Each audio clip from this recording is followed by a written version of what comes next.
This production was made as an ANP 410 Latin American Studies Capstone project. There have been many changes that have occurred in Venezuela in the first half of 2019, as well as the past 10 years. I encountered a meeting with a Venezuelan economist in class. I am aware that there is a bit of a brain drain of people leaving Venezuela, such as economists and other people with degrees. So I was eager to hear what he had to say about the situation. This economist was visiting the Lansing Community College, where I was attending at the time. He talked in front of our leadership class about the struggles and problems that Venezuela was facing. Although he talked about standard economics, such as supply and demand, it was the political things he talked about that piqued my interest. As it turns out, he was a bit of a dissident of the Maduro regime. For this reason, his name will not be stated. So who is Nicolas Maduro? He is the president of Venezuela, entering office of the presidency on the 19th of April 2013. Since 2019, Maduro's presidency has been disputed. This economist talked about these disputes and how they were hurting Venezuelan sovereignty and tearing the country apart. Since the 23rd of January 2019, Juan Guaido has been considered the acting president of Venezuela by some people and certain governments, despite being disputed with Maduro. The visiting economist had stated to the class that the crisis in Venezuela was a crisis of economics.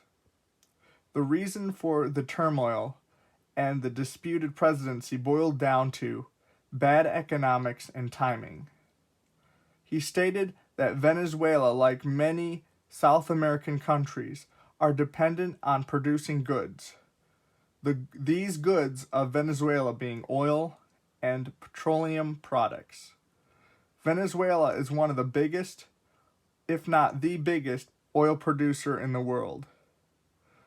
On top, they are one of the world's biggest oil reserves.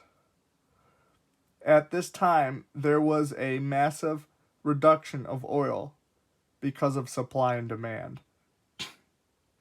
There was less of a demand, so there was a glut of supply on the world market. Although Hugo Chavez was able to implement many reforms which helped poor people, the problem is it was on the back of strong oil. And as the economist put it, oil can't keep going up forever. A general pattern for oil is up and down. Because of strong petroleum, the expansion of spending was able to be somewhat maintained. But you cannot maintain rapid spending forever. This may work for the short term, but eventually it will come back to bite the very people they claim to be helping. In this case, it's the poor. This huge reliance on oil means less diversifying of the Venezuelan economy.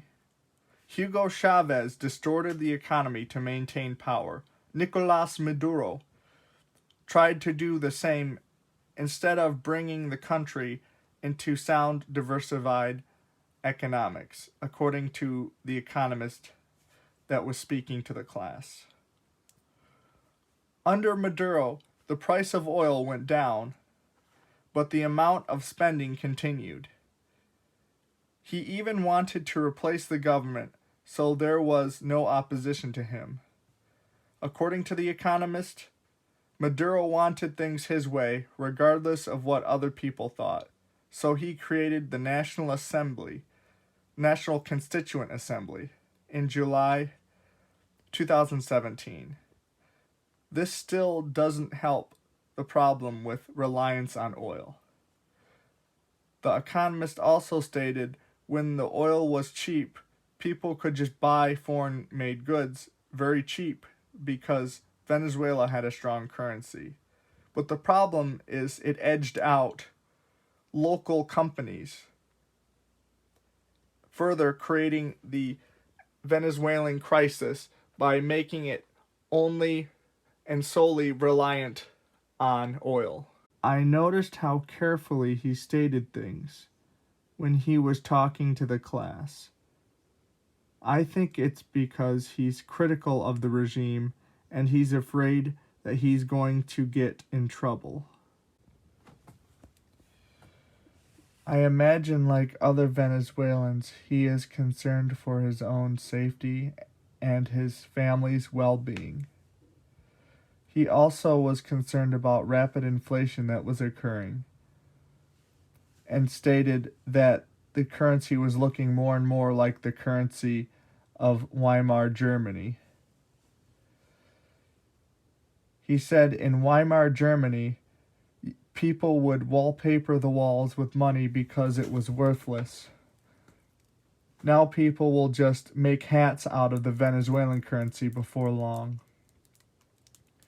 What he is saying is the people of Venezuela will have to use their money for something else because the money is worthless or becoming worthless. He went on to explain corruption was so bad that it hastened the end of what was left of the Venezuelan economy. Multiple high-level officials are being paid off for their loyalty. According to the U.S. State Department website, in an article titled Nicolas Maduro, Corruption and Chaos, that was published in August 6, 2019,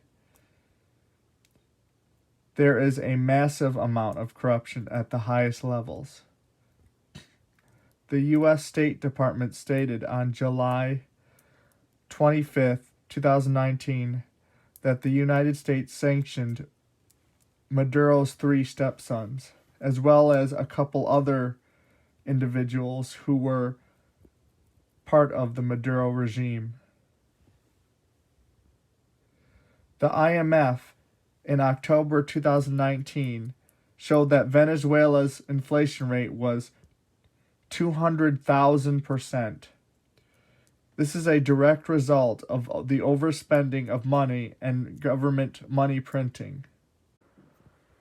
One of the more disturbing things I found on this State Department article was that there was a network of bribery and money laundering that has been stealing from the people of Venezuela through a for-fee food distribution program. Another thing that was disturbing was that only 55% of Venezuelans ate 3 meals a day, and that out of 76% of hospitals surveyed had deficiencies in laboratory testing and other deficiencies. The Maduro regime was involved in, according to this article, human rights and abuse violations, whereby the Maduro regime would rapidly engage in arbitrary detentions, physical abuses, as well as repression and silence of dissidents, which is probably why this economist was so careful with his words. He also aided in illegal raids and extrajudicial killings, according to the State Department article. He hopes that one day Venezuela will return to normal. We should all pray for the end of the senseless misery against the Venezuelan people.